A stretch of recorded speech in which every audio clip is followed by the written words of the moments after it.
Hello everyone, সবাইকে স্বাগতম আজকের ক্লাসে। আহ, আজকে আমার আলোচনার টপিক হচ্ছে আমাদের চ্যাপ্টার 5 এর তৃতীয় পরিচ্ছেদ, অর্থাৎ হচ্ছে জাইগোমাইসিটিস। তো জাইগোমাইসিটিস নিয়ে আমরা একটু জানবো। ওয়েট, ওকে।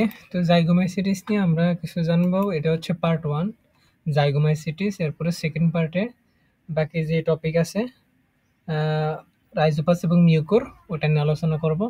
তো জাইগোমাইসিটিস নিয়ে এটার কিছু বৈশিষ্ট্য আছে, ওইগুলো সম্পর্কে আমরা এখন জেনে নিব। ঠিক আছে? তো আপনাদের যদি কোনো কোশ্চেন থাকে কমেন্টে লিখবেন, আর যদি বেশি কোশ্চেন থাকে সেটা হচ্ছে আমাদের ফেসবুক গ্রুপ আছে, পেজ আছে, ওইখানে গিয়ে পোস্ট করবেন। ঠিক আছে? তো শুরু করা যাক। প্রথমে আমরা জেনে নেব হচ্ছে জাইগোমাইসিটিসটা কি। হ্যাঁ, এটা হচ্ছে নাম্বার 1 ফানজাই রাজ্যের একটা শ্রেণী যাদের দেহ সিনোসাইটিক। হ্যাঁ, সিনোসাইটিক বলতে আমরা কি বুঝি বলুন তো একটু? সিনোসাইটিক হচ্ছে ওটা বহু নিউক্লিয়াস বিশিষ্ট। হ্যাঁ, অর্থাৎ একটু দাগায় বুঝি। ওয়েট,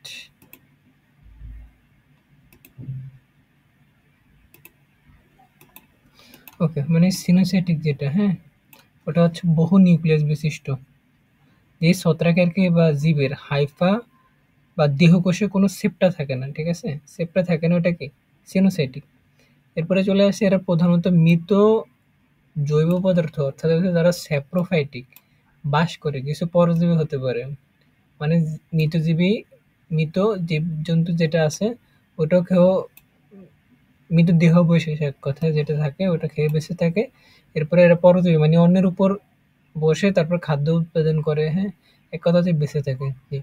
এদের অযৌন প্রজনন হচ্ছে স্পোর দ্বারা সম্পন্ন হয়। যৌন স্পোর হচ্ছে জাইগোস্পোর তৈরি হয়, এই জন্য এদের নাম হচ্ছে জাইগোমাইসিটিস। ঠিক আছে? এটা মনে রাখবেন। যৌন প্রজননে জাইগোস্পোর তৈরি হয়, এজন্য এদের নাম হচ্ছে কি জাইগোমাইসিটিস। উদাহরণ হচ্ছে রাইজোপাস, এটা হচ্ছে পাউরুটি ছত্রাক, আর এটা হচ্ছে মিউকোর। ঠিক আছে? তো আমরা হচ্ছে এখন জাইগোমাইসিটিস নিয়ে কিছুটা একটু ধারণা নিলাম। এখন জাইগোমাইসিটিস যে বৈশিষ্ট্যগুলো আছে ওই বৈশিষ্ট্য নিয়ে আলোচনা করব। ঠিক আছে? ওকে। প্রথমে বললাম নাম্বার 1, এরা হচ্ছে ফানজাই রাজ্যের এক ধরনের ছত্রাক। ঠিক আছে? ফানজাই রাজ্যের এক ধরনের ছত্রাক। এটা হচ্ছে মৃত্তিকাবাসী, যেটা হচ্ছে মাটিতে থাকে। মানে এক কথা হচ্ছে মৃত্তিকাবাসী মোল্ড আছে না, এবং এরা ধরেন হচ্ছে ইয়ে থাকে, কি বলবো, মৃতজীবী থাকে, আবার পরজীবীও থাকে। কিছু সংখ্যক পরজীবী, আবার কিছু সংখ্যক ছত্রাকের বাধ্যতামূলক পরজীবীও থাকে। ঠিক আছে? অর্থাৎ মাটিতে বা খাবারের উপর বেশি জন্মায় এগুলা। আর বেশিরভাগ এই মৃত জিনিস পচিয়ে খায়, যেমন হচ্ছে সেফ্রোফাইটিক। সেফ্রোফাইটিক হচ্ছে কি মৃতজীবিতা। হ্যাঁ, এই। আর কিছু আবার উদ্ভিদ বা প্রাণীর উপর বেঁচে থাকে, যেটা হচ্ছে প্যারাসাইট। ঠিক আছে? এই। এদের দেহ লম্বা সুতা হাইফা দিয়ে গঠিত। হ্যাঁ, হাইফায় সাধারণত সেপ্টাম থাকে। কোষপ্রাচীর তৈরি হয় কাইটিন দিয়ে। খাবার সঞ্চয় করে হচ্ছে গ্লাইকোজেন। ঠিক আছে? আর অযৌন প্রজনন হয় স্পোর দিয়ে। যৌন প্রজনন বিশেষ মোটা দেয়ালযুক্ত জাইগোস্পোর তৈরি হয়। জাইগোস্পোর মানে কি বলুন তো? অনেকক্ষণ তো এটা বলতেছি। জাইগোস্পোর মানে হচ্ছে দুইটা হাইফা থাকে। হ্যাঁ, দুইটা হাইফা মিলে পুরু প্রাচীর যুক্ত যে যৌন স্পোর থাকে, যেটা হচ্ছে প্রতিকূল পরিবেশে টিকে থাকে আর কি। ঠিক আছে? একটা হচ্ছে প্রতিকূল পরিবেশে টিকে থাকে, ওটা হচ্ছে জাইগোস্পোর। তারপর জাইগোস্পোর প্রতিকূল পরিবেশে অনেকদিন বেঁচে থাকতে পারে। উদাহরণ হিসেবে রাইজোপাস। আরেকটা হচ্ছে মিউকোর অ্যাপসিডিয়া। তো এখানে আরেকটা শব্দ উচ্চারণ করছি, সেটা হচ্ছে সেপ্টাম। সেপ্টামটা কি বলেন তো?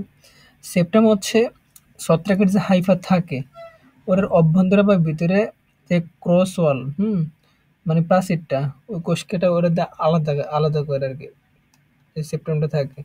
এক কথা আমি যদি প্রথম থেকে আবার বলি, হুম এরা ধরেন হচ্ছে মৃত্তিকাবাসী। হ্যাঁ, মৃতজীবী হতে পারে, পরজীবী হতে পারে, বাধ্যতামূলক পরজীবী হতে পারে। তারপর হচ্ছে এরা কি সাধারণত কি সিনোসাইটিক। হ্যাঁ, শাখানিত মাইসিলিয়াম হতে পারে। পরিণত মাইসিলিয়ামের কি সেপ্টাম দেখা যায়। হ্যাঁ, প্রজনন সাধারণত সেপ্টাম সৃষ্টি হয়। তারপরে কোষপ্রাচীর কি দ্বারা তৈরি বলেন তো? কোষপ্রাচীর হচ্ছে কি কাইটিন দ্বারা তৈরি। কই কাইটিন কই? এই কাইটিন দ্বারা তৈরি। ঠিক আছে?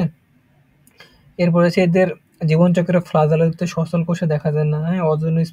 মানে প্রজননে প্রধানত অচল যেটা আছে, ঠিক আছে? সচল না, অচল। স্পোরের মাধ্যমে ঘটে।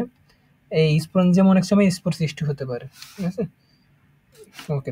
এরপর আরেকটা বলেছিলাম হচ্ছে যৌন প্রজনন প্রধানত কি গ্যামেটেনজিয়াল কাপুলেশন, হ্যাঁ? আরেকটা আছে হচ্ছে এরা সহবয়সী হতে পারে, ভিন্নভাষী হতে পারে। মানে হোমোথেলিক আরেকটা আছে হেটারোথেলিক। আর দুটি আছে সম আকৃতি বা অসম আকৃতি গ্যামেটেনজিয়াম সম্পূর্ণ মিলিত হয়।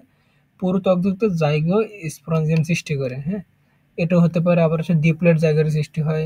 মিয়োসিস প্রক্রিয়া সম্পন্ন হয় এখানে। প্রোমাইসিলিয়াম তেমন হচ্ছে স্পঞ্জি স্পেস সৃষ্টি করে।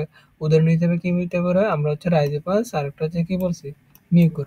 তো এটাই ছিল হচ্ছে আমাদের যেই জাইগোমাইসিটিস আছে ওটার পার্ট 1। তো পার্ট 1 এ এটা নিয়ে আমরা কিছু জানলাম। এটা বেসিক কিছু জানলাম এবং হচ্ছে এটার যে বৈশিষ্ট্যগুলো আছে ওটা নিয়ে আমরা মোটামুটি জানলাম। তো এরপরের টপিকে হচ্ছে আমরা রাইজোপাস এবং হচ্ছে মিউকর নিয়ে আলোচনা করব। তো এই পরবর্তী ভিডিও দেখার জন্য আমন্ত্রণ রইলো। তো সবাইকে ধন্যবাদ ভিডিওটি দেখার জন্য। কোনো কোশ্চেন থাকলে কমেন্টে লিখবেন। ধন্যবাদ।